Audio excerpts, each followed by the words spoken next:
Dios los bendiga, soy el pastor Gilberto Gutiérrez de la Iglesia Bautista de México DF. Me da mucho gusto saludarlos en este día sábado 6 de octubre de 2018. Perdonen ustedes, el día de ayer dije que era viernes 15, pero fue viernes 5, perdonen ustedes por la equivocación. Sabiduría práctica para ser feliz es lo que nos enseñan los proverbios de Salomón. Y estamos con la nueva serie, recuerdan, el sencillo camino de la sabiduría, basados en el capítulo 22 de Proverbios. Hoy nos corresponde estudiar dos versículos, el versículo 6 y el versículo 15. No lo estudiaremos juntos hoy mismo, sino entre hoy y mañana, pero están juntos porque estos dos proverbios, aunque están separados en el capítulo, manejan un tema que les une, la educación de los hijos, la familia. Leamos cada versículo haciendo una paráfrasis explicativa y después reflexionemos en las enseñanzas que nos propone. De hecho, leeremos los dos versículos ahora mismo y haremos la paráfrasis de los dos. También mañana lo haremos, aunque con una nueva paráfrasis. Dice así el versículo 6. Instruye al niño en su camino, y aun cuando fuere viejo no se apartará de él. Paráfrasis. Dale al niño principios y valores para vivir, y será un seguidor del Señor en todas las etapas de su vida. Versículo 15. La necedad está ligada en el corazón del muchacho, mas la vara de corrección la alejará de él. Paráfrasis. Todo niño nace con una naturaleza pecaminosa. La disciplina le ayuda a superar esa realidad y a caminar con Dios. Reflexionemos ahora en la enseñanza que nos propone el primero de estos dos versículos, el versículo 6. Mañana estudiaremos el verso 15. La sabiduría de la transferencia de vida le llamaremos a la enseñanza de hoy. Dice el versículo 6, dice, instruye al niño en su camino y aun cuando fuere viejo no se apartará de él. Leámoslo en otras versiones de la Biblia para entenderlo mejor. La Nueva Versión Internacional dice, instruye al niño en el camino correcto y aún en su vejez no lo abandonará. La Biblia de Latinoamérica dice, enseña al niño el camino en que debe andar y aun cuando sea viejo no se apartará de él. La traducción del lenguaje actual dice, educa a tu hijo desde niño, aun cuando llegue a viejo seguirá tus enseñanzas. La Nueva Traducción Viviente dice, dirige a tus hijos por el camino correcto y cuando sean mayores no lo abandonarán. La versión que se llama La Palabra dice, enseña al muchacho el comienzo de su camino y ni de viejo se apartará de él. Y la Reina Valera Contemporánea traduce así, enseña al niño a seguir fielmente su camino y aunque llegue a anciano, no se apartará de él. Reflexionemos ahora en las enseñanzas que nos propone este pasaje en particular, este versículo 6, y apliquémosla a la vida de nuestra familia. Permítanme introducirme de la siguiente manera. Cuando recién me convertí, este primer versículo de nuestro estudio me causó algunos problemas para entenderlo. Resulta que me convertí en una semana de la juventud y conmigo se convirtieron algunos otros jóvenes. Éramos un pequeño grupo de muchachos que nos habíamos convertido todos durante esa semana de la juventud. Algunos de ellos, como yo, eran de familias inconversas. Nunca habíamos ido a una iglesia de niños ni de adolescentes y recién comenzábamos a conocer la palabra de Dios ahora de jóvenes. Pero había otros que habían estado en la iglesia desde niños, otros de esos convertidos recién, habían estado en la iglesia desde pequeños. Sus familiares iban a la iglesia, nos enteramos después de eso, sus tíos, su papá, su mamá, sus hermanos mayores iban a la iglesia, pero ellos se habían alejado. Algunos de ellos habían andado en el alcohol, en las drogas y otras fechorías, y ahora que eran jóvenes se habían acercado a Dios, se habían convertido verdaderamente y se habían acercado a Dios. Eso estaba muy bien, me parecía fantástico, pero el problema fue que los hermanos adultos de la iglesia decían, cuando se referían a ellos, a este grupo de muchachos, decían lo siguiente, se cumple la escritura, instruye al niño en su camino y aun cuando fuere viejo no se apartará de él. De hecho, yo no sabía dónde estaba este pasaje. Esta palabra no sé dónde estaba, pero la repetían a menudo cuando se referían a esos jóvenes que desde niños habían ido a la iglesia, pero que se habían alejado y habían andado muy mal, fuera del camino del Señor. Y decían, instruye al niño en su camino y aun cuando fuere viejo no se apartará de él. Dios es fiel, decían. Yo aceptaba que Dios es fiel y aceptaba que su palabra se cumple siempre, pero me quedaba una duda enorme.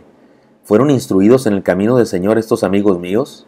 Si la respuesta es sí, entonces la escritura no se cumplió con ellos, porque ellos sí se apartaron del camino, y el texto dice, no se apartará. Y ellos sí se han apartado por lo menos algunos años. La promesa es clara, leámosla otra vez. Instruye al niño en su camino, y aun cuando fuere viejo no se apartará de él. La promesa no dice que tarde o temprano regresará, la promesa dice que no se apartará. No hay nada malo en que un hijo descarriado regrese a la iglesia. Eso es maravilloso. Lo que sí es terriblemente malo es que se haya alejado del Señor, después de haber sido instruido en el camino del Señor. Y lo peor es que, si se aleja, existe la posibilidad de que no regrese, y eso es lo grave. Así que tengamos cuidado con la interpretación de este pasaje y procuremos que sea una realidad en nuestra familia. El texto nos habla de la constancia de la fe de un niño que supera todas las etapas de crecimiento y permanece cerca de Dios aún en medio de las luchas, las dudas y las crisis propias del desarrollo y de la edad. Me parece que el discipulado que debemos dar a los niños y a los adolescentes y a los jóvenes debe ser un discipulado a prueba de crecimiento, un discipulado a prueba de la secundaria, a prueba de la prepa, a prueba de la universidad, a prueba de los noviazgos, a prueba de que te manden a volar el corazón. Leamos una vez más el versículo, pero ahora parte por parte para entender las enseñanzas. Primera enseñanza, la sabiduría que señala el camino. Instruye al niño en su camino, dice la primera parte del proverbio. Esto tiene que ver con marcar el rumbo. Desde el punto de vista educativo podemos decir que se trata de poner límites. La educación de un pequeño, y límites no significan necesariamente prohibiciones, aunque incluye, pero no necesariamente prohibiciones. Un camino pone límites. Aquí se acaba el camino y lo que sigue es una montaña o un precipicio. Y eso no es malo ni es negativo, ¿no? Es un límite en el sentido de que allá te caes y te matas. Se trata de poner límites. La educación de un pequeño principalmente tiene que ver con establecer los límites de la vida. Un camino es espacio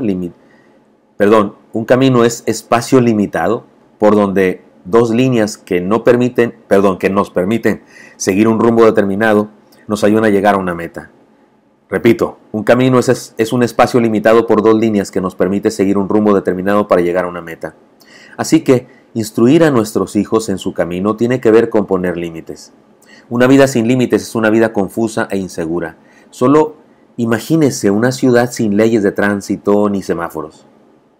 No tengamos miedo de poner límites en el hogar. Establezcamos lo que no se debe hacer, lo que siempre se debe hacer y la manera de hacerlo. Algunos opinan que debemos dejar a nuestros hijos en libertad y que no debemos limitarlos, que tal cosa afecta su iniciativa y decisión, que podemos afectar su personalidad. Y en cierta manera tienen razón, claro que afectamos su personalidad, pero para bien. Los límites les ayudan a entender los límites de las relaciones humanas y valorar las cosas, las personas y las leyes de Dios. Poner límites tiene que ver con señalar una dirección y ayuda a alguien a encontrar su razón de vivir. No tiene nada que ver con coartar la personalidad, al contrario, tiene que ver con liberar la vida verdadera. No tengamos miedo de poner límites en nuestra casa. No hacerlo es algo que está muy lejos del amor verdadero. Más bien es desinterés, egoísmo, debilidad de carácter y o insensatez. La sabiduría es entender y enseñar los límites de la existencia. Seamos sabios y marquemos el camino de vida en nuestra familia. La siguiente enseñanza, la sabiduría que construye cimientos profundos. Y aun cuando fuere viejo no se apartará de él. Esto tiene que ver con tener éxito después de los años. Desde el punto de vista educativo podemos decir que educar y llenar de sabiduría a nuestra familia es un asunto duradero. No se trata solo de algo que se hace en el templo o que solo se vive mientras lo obligan a uno a ir a la iglesia de pequeño. Se trata de una verdad aprendida que permanece. Se trata de un estilo de vida adquirido que persiste. Se trata de valores inconmovibles que no desaparecen ni cambian jamás. Si nuestro niño hace lo que le decimos mientras lo estamos viendo y tal vez amenazando, pero cuando dejamos de cuidarlo hace lo que le dijimos que no hiciera, no ha aprendido nada, no está siendo educado. Debemos buscar la falla de nuestra estrategia antes de que sea demasiado tarde y doloroso. La educación cristiana en la casa es súper importante. Tiene que ver con principios y valores que se aplican a la vida en toda circunstancia y que se viven todo el tiempo, especialmente cuando aquel que nos lo enseñó no está cerca para recordárnoslo. Ahí se aplica la verdadera enseñanza. Algunos papás se enorgullecen de que sus hijos se portan bien cuando ellos los están viendo, pero no se atreven a preguntar a sus maestros cómo son cuando están solos. Lo peor de todo es que cuando algún maestro les habla mal del comportamiento de sus hijos, se atreven a no creerles y a culparlos a ellos. El maestro tiene la culpa. Eso es una necedad. Deberíamos investigar primero. Seamos valientes y seamos sabios para educar a nuestros hijos, pero no solo con reglas que se cumplan bajo presión, sino con principios y valores que se viven en toda circunstancia. El problema más serio de la educación de los hijos es que la comprobación de resultados se manifiesta hasta que las cosas ya son muy difíciles de resolver. No esperemos a que el problema sea irreversible, seamos sabios y pongamos cimientos firmes en nuestra familia. Y por último, La enseñanza final es esta: sabiduría que cumple con una misión. En la Biblia encontramos algunos importantes siervos de Dios que tuvieron uno o varios hijos rebeldes que se alejaron de Dios, del que les hablaron de pequeños. Elí y sus hijos Ofni y Fines es un ejemplo. David y sus hijos Absalón y Adonías son otro ejemplo. El mismo Salomón y su hijo Roboam, un rey débil. Sin embargo, independientemente de la responsabilidad que tengan estos personajes en lo relacionado con su paternidad, debemos reconocer una cosa: los hijos crecen y deben tomar sus propias decisiones independientemente de nosotros. Sin embargo, es nuestra responsabilidad poner cimientos firmes en sus vidas, principios y valores que les ayuden a vivir. Ciertamente es responsabilidad de ellos si viven en pos de lo que les enseñamos o si viven en base a otros valores que ellos mismos se agenciaron. Pero nuestra responsabilidad, me refiero, es darle lo que Dios nos ha dado a nosotros también. Un joven que se autonombraba libre pensador en relación a mi sugerencia para él y su novia respecto a entregar su matrimonio a Dios, y especialmente en relación a enseñar a sus hijos la palabra de Dios. Estaban embarazados en ese momento, aunque se iban a casar apenas. Este joven me dijo que él no estaba dispuesto a enseñarle ninguna fe, ninguna religión a sus hijos, y me interrogó y me dijo él a mí: ¿usted obliga a sus hijos a creer como usted, a ser evangélicos como usted? Yo le respondí lo siguiente: no, de ninguna manera. No es mi estrategia ni mi estilo obligar a mis hijos a creer como yo. Pero es mi responsabilidad y mi privilegio modelarles, serles ejemplo de lo que considero que es la mejor opción. Y después de eso, habré cumplido mi misión, le respondí. Es verdad. Insisto, nuestros hijos al crecer pueden tomar sus decisiones, pero si nosotros sembramos en ellos los valores y principios correctos, habremos cumplido nuestra misión. La mejor herencia que podemos dejar a nuestros hijos es la maravillosa experiencia de conocer a Dios. Espero que esto sea útil para usted, hermano y amigo, y me encantaría encontrarme el día de mañana. Hasta pronto.